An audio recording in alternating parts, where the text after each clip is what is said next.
These bottoms can be made in 3 different ways: a modern double loop, a classic side tie, and today I'm going to show you how to make the non-adjustable version. So the first thing you want to do, as usual, is print your paper patterns out. Make sure you're printing at 100% or do not scale, and double check that the test square measurements match before you join the half hearts to complete the full pattern.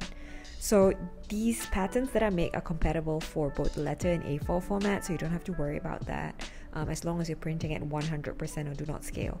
And then you can just glue or tape down the pieces that need to be joined. Completely up to you. I like to tape them personally. The file's also layered, so you can isolate the size that you want, so you don't have to actually print all the sizes and it looks a bit messy sometimes. I just usually do that when I'm doing these tests, just to make sure everything matches. But yeah, you can just isolate the size that you want.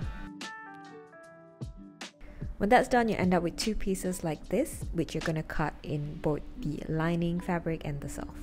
Now, I made this beautiful batik print and it's quite a symmetrical print, so I'm laying down my pattern a little bit more carefully, making sure I'm following the grain lines to ensure that it is perfect before I cut it out. So I usually do this by tracing it lightly with chalk, and then I will just make sure everything's balanced before I cut it out. So it may take a little more time, but you'll have a better result. You'll end up with pieces like this, 2 for the self and 2 for the lining.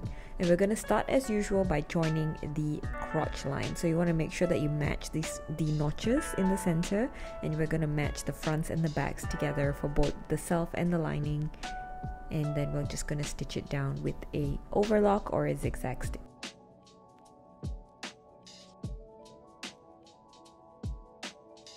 You'll end up with 2 pieces like this, which we are going to match right sides together, being sure to match the center front and center back notches with both the self and the lining piece, and also the crotch lines. At this point, we are going to stitch it down. You want to make sure that you also don't forget to add the elastic. I have linked in the description box a video that explains about the elastic a little more in detail, but usually it's about 3% smaller than the leg openings.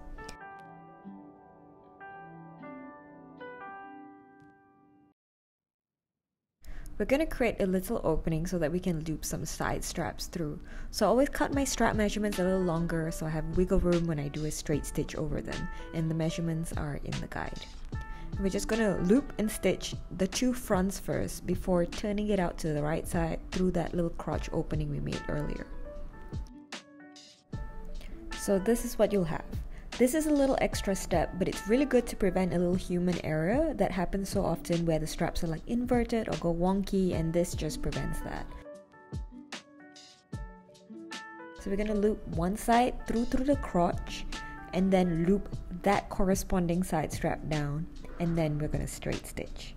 And all we have to do is repeat it on the other side, close that opening at the crotch with a little stitch, and we are done. Some super cute minimalist bottoms that are genuinely my favorite cut ever.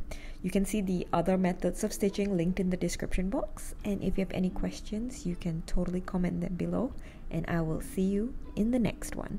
Bye!